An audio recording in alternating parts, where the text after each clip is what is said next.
होती है Harley Williams को दिखाते हुए, जो रात को एलिफेंट कॉस्ट्यूम पहनकर लिविंग रूम में अपनी माँ बेथ विलियम्स के पास जाता है, जो सोफे पर सो रही थी। वो नींद से जागती है और हार्ली को देखकर डर से चिल्लाती है, जिसे देखकर हार्ली भी साथ में चिल्लाता है।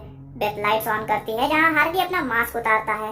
बेथ के पूछने पर वो बताता है कि वो अपने बर्थडे की एक्साइटमेंट की वजह से सो नहीं पा रहा। फिर बेथ उसे अपने रूम में ले जाती है। उसके बाद वो अपने बड़े बेटे ऑस्टिन के रूम में जाती है और उसे घर देर से आने पर थोड़ा डांटती है, जिस पर ऑस्टिन कहता है कि अब वो 19 साल का हो गया है और जरूरी नहीं कि वो घर जल्दी आए। तो बेथ कहती है कि उसे उसकी चिंता है, जिस पर ऑस्टिन कहता है कि अगर उन्हें उसकी चिंता है तो ये सब वो उसके स्टेप डैड मिच विलियम्स को न बताए। इधर हार्ली के पेरेंट्स ने हार्ली के लिए सरप्राइज प्लान किया था, जिसमें वो टाफ्ट स्टूडियो जाने वाले थे बनाना स्प्लिट का लाइव शो देखने के लिए, जिसमें 4 एनिमेट्रॉनिक कैरेक्टर्स फीगल, बिंगो, ड्रूपर और स्नॉर्की थे। और ये हार्ली का सबसे ज्यादा फेवरेट शो था। और जिन्हें बनाना स्प्लिट्स के बारे में नहीं पता, वो गूगल करके देख लो।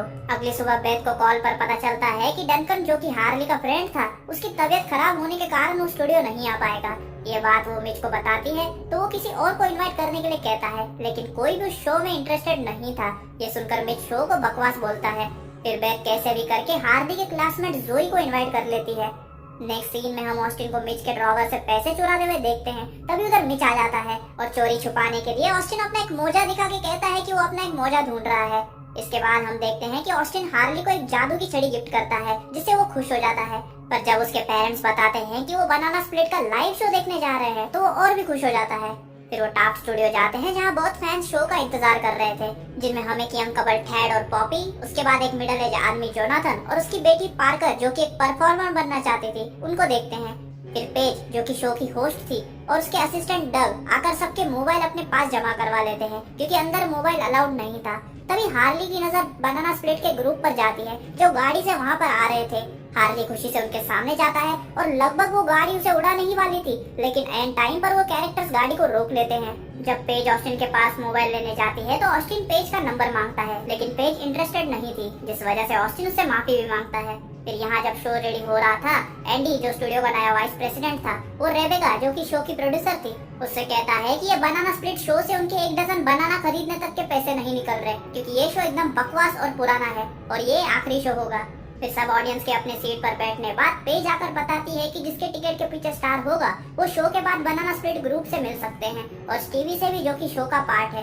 हार्ली बहुत उदास हो जाता है, क्योंकि मेरी ही तरह उसकी किस्मत में भी कोई स्टार नहीं था। बट एनीवेज, फिर शो शुरू होता है और कुछ देर में मिच शो से बाहर आ जाता है, बेथ को ये बोलकर कि वो ऑस्टिन को ढूंढने जा रहा है, जो थोड़ी देर पहले बाहर गया था। यहाँ पेज टीवी के पास जाती है, जो कि शो के नेक्स्ट पार्ट में जाने वाला था, लेकिन वो नशेड़ी ने तो इतनी पी रखी थी कि उसका कुछ भी नहीं हो सकता था। पेज उससे बात ही कर रही होती है, लेकिन तभी ऑस्टिन उधर आता है। ये देखकर स्टीवी उन दोनों को बाहर निकालकर दरवाजा लॉक कर देता है। फिर ऑस्टिन पेज को बताता है कि हार्ली कैसे बनाना स्प्लिट शो का बहुत बड़ा फैन है, लेकिन उसे वो स्टार वाला टिकट नहीं मिला। तो ऑस्टिन के रिक्वेस्ट करने पर पेज कहती है कि वो उसे उनसे मिलवाने की पूरी कोशिश करेगी। अगले सीन में हम स्टीवी को एंडी की बातें सुनते हुए देखते हैं, जो कह रहा था कि कैसे उसने ये शो कैंसिल करवा दिया है। और कॉल कट होने बाद बिंगो नाम का एक कैरेक्टर आकर उसे किडनैप कर लेता है। स्टीवी शो में जाकर ट्रूपर के कान में कहता है कि ये तुम लोगों का आखिरी शो है। फिर शो खत्म हो जाता है और जिसके पास स्टार वाले टिकट थे, उनको छोड़कर बाकी ऑडियंस चले जाती है। और Thad, Poppy, Parker and Jonathan उन लकी लोगों में से थे जिनके पास वो स्टार था। फिर पेज विलियम फैमिली को बनाना स्प्लिट से मिलाने ले जाती है। यहाँ स्टेज के पीछे पागल स्टीवी उन 4 कैरेक्टर्स को शो कैंसिल हुआ बोल के चिढ़ाता है, जो कि इसकी जिंदगी की सबसे बड़ी गलती थी, क्योंकि जैसे ही स्टीवी वहाँ से निकलने लगता है, ड्रूपर एक बड़ा सा जायंट लॉलीपॉप उसके गले में जबरदस्ती घुसेड़कर उसे मार देता है। इसके बाद हम बेथ को देखते हैं, जो ऑस्टिन को जोई और हार्वी का ख्याल रखने का बोलकर मिच को ढूंढने जाती है। जब सब फैंस बनाना स्प्लिट के साथ मिलने में बिजी थे, वहीं दूसरी तरफ जोनाथन अपनी बेटी का परफॉर्मेंस प्रोड्यूसर को दिखाना चाहता था, ताकि वो देखे कि उसकी बेटी कितनी टैलेंटेड है, लेकिन पेज मना कर देती है। तो ये खुद ही प्रोड्यूसर को ढूंढने निकल जाता है। पेज उन्हें रोकने पीछे पीछे जाती है, और ये देखकर थैड और पॉपी स्टूडियो के अंदर जाते हैं, और जोई हार्ली बनाना स्प्लिट्स के पास जाते हैं। बाहर बेथ मिच का मोबाइल छीन लेती है और उसे मालूम होता है कि वो ठरकी उसे चीट कर रहा था, क्योंकि इस ठरकी का उसकी ऑफिस असिस्टेंट के साथ अफेयर चल रहा था। तभी उधर ऑस्टिन आकर मिच को एक अच्छा इंसान न होने के लिए बुरा भला सुनाता है, जिसे मिच को जरा सा भी फर्क नहीं पड़ता और वो बेशर्मों की तरह वहाँ से चला जाता है। दूसरी तरफ जोनाथन रेबेका के पास जाता है जहाँ वो कहती है कि उसे पार करके टैलेंट में कोई दिलचस्पी नहीं है। फिर वो उन्हें बताती है कि वैसे भी एंडी की वजह से ये शो कैंसिल हो चुका है। तो वो एंडी से बात करने जाते हैं। यहाँ थैड और पॉपी स्टूडियो में अपना मोबाइल निकालते हैं, मतलब इन्होंने बाहर मोबाइल जमा नहीं किया था। थैड लाइव स्ट्रीम पर पॉपी को प्रपोज करता है जो वो एक्सेप्ट कर लेती है। तभी उधर फ्लीगल आकर वो मोबाइल छीन लेता है और पॉपी के सामने एक आरी लेकर थैड के 2 टुकड़े कर देता है, जिसे देखकर पॉपी के आंसुओं की नदियां बहना शुरू हो जाती है। दूसरी तरफ फ्लीगल बाहर जाता है जहाँ हार्ली और जोई उन्हें स्नॉर्की के पास ले जाने कहते हैं, जिसे वो मान जाता है। यहाँ जोनाथन एंडी के ऑफिस में पहुंचता है पर उन्हें एंडी तो वहाँ नहीं मिलता, पर ड्रूपर जरूर मिलता है जो इनका ही इंतजार कर रहा था। और वो अचानक भयानक जोनाथन का चेहरा जला देता है, जिसे देख उसकी बेटी डरकर भागती है, लेकिन बिंगो आकर उसे वर्कशॉप में लॉक कर देता है। लगता है ये भी इसकी नॉन टैलेंटेड बेटी के टैलेंट से पक गए थे। बट एनीवेज बाहर स्नॉर्की मिच के पीछे अपनी कार लेकर पड़ जाता है एंड जोई और हार्ली न दिखने की वजह से बेथ बहुत परेशान होती है। जोनाथन ऐसे तैसे बाहर आकर नीचे गिर जाता है और कहता है कि उसका ये हाल एक बनाना स्प्लिट ने किया है। ये सुनकर रेबेका पेज को 911 को कॉल लगाने बोलती है, लेकिन टेलीफोन काम नहीं करता और सारे मोबाइल फोन्स पहले ही बनाना स्प्लिट्स ने डिस्ट्रॉय कर दिए थे। यहाँ फ्लीगल जोई और हार्ली को पार्कर के साथ वर्कशॉप में लॉक कर देता है। बच्चों को ढूंढने के चक्कर में बिंगो ऑस्टिन के पीछे पड़ता है, लेकिन बेथ उसे ऊपर से धक्का देती है, जिससे ऑस्टिन बच जाता है। बेथ फिर पॉपी के पास पहुंचती है जहां वो सदमे में जा चुकी थी, तो वो पॉपी को शांत करने की कोशिश करती है और बेथ के पूछने पर पॉपी बताती है कि हार्ली और जोई को फ्लीगल ले गया है, लेकिन कहाँ ले गया है नहीं पता। तो बेथ उसे समझाकर उनके साथ चलने बोलती है ताकि वो उनकी मदद कर सके। दूसरी तरफ बच्चे ऐसे तैसे वर्कशॉप से बाहर निकलते हैं, लेकिन कार्ल जो कि बनाना स्प्लिट्स का क्रिएटर था वो उन्हें जाने नहीं देता। तो हार्ली एक मेटल की चीज उसके सर पर मारकर उसे उसके ही वर्कशॉप में लॉक कर देता है। इधर बाहर रेबेका और जोनाथन को जबरदस्ती बनाना स्प्लिट का स्लॉपी टाइम कोर्स वाला गेम खेलना पड़ता है, जिसमें चाहे वो दोनों हारे या जीते, लेकिन सजा तो उन दोनों को ही मिलेगी। इसी के साथ फ्लीगल और ड्रूपर एक चाबी जोनाथन के अंदर घुसाकर उसे मार देते हैं और फिर वो रेबेका को एक हथौड़ा सर पे मार के उसकी भी जान ले लेते हैं। दूसरी तरफ जोई, हार्ली और पार्कर को स्नॉर्की मिलता है जो बाकी स्प्लिट से अच्छा था।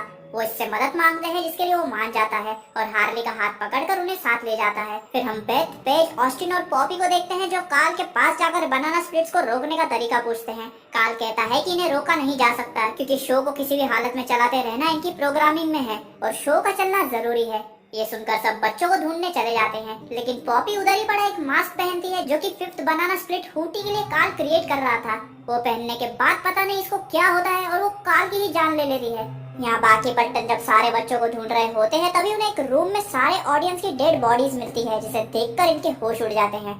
फिर उन्हें कुछ बच्चे दिखते हैं जो जबरदस्ती बनाना स्प्लिट्स का शो देख रहे थे। तब उधर स्नॉर्की हार्ली और दूसरे 2 को बाकी बच्चों के साथ बांध देता है, लेकिन हार्ली उसे रिक्वेस्ट करता है तो स्नॉर्की उसे चाबियां दे देता है, जिसके बाद हार्ली खुद को और दूसरों को आजाद कर देता है। तभी बेथ और बाकी पल्टन वहाँ पहुँच जाते हैं एंड बेथ फिर पेज और ऑस्टिन को बच्चों को बाहर ले जाने कहती है और वो सीधा फ्लीगल पर अटैक करती है। तो ड्रूपर उसको गले से पकड़ते हुए उठाकर फेंक देता है। ऑस्टिन आकर फ्लीगल को मार देता है, लेकिन ड्रूपर उन दोनों पर एक साथ वार करता है। ये देखकर हार्ली गिफ्ट में मिली हुई उसकी जादू की छड़ी बेथ की तरफ फेंकता है, जो बेथ सीधा ड्रूपर के अंदर घुसेड़ देती है और वो वहीं नर्क सिधार जाता है।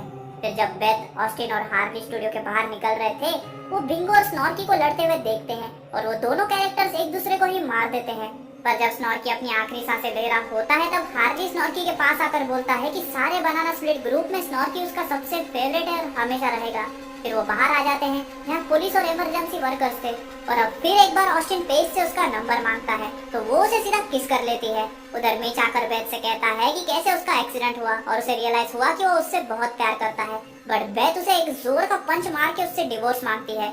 फिर मिच बेथ के पंच के झटके से उठा ही था कि तभी पॉपी आकर सीधा उसे कार से उड़ा देती है एंड मूवी यहीं खत्म हो जाती है।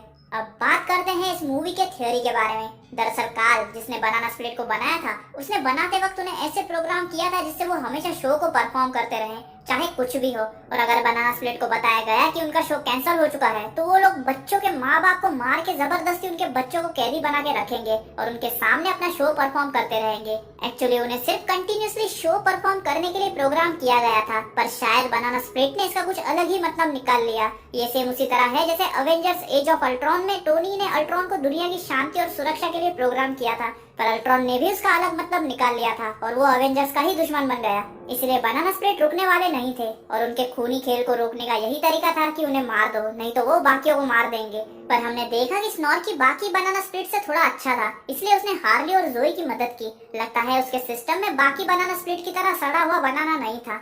और एंड में हमने देखा कि पॉपी ने भी लोगों को मारना शुरू कर दिया था। तो अगर आपको लग रहा है कि अपने होने वाले पति की मौत से उसे सदमा लगा इसलिए उसने ये सब किया, तो ऐसा बिल्कुल नहीं है। आपने एंड में देखा होगा कि उसने बनाना स्प्लिट से बचने के लिए वहां पड़ा एक कॉस्ट्यूम पहन लिया था, जो कि बनाना स्प्लिट के 5th मेंबर हूटी के लिए था।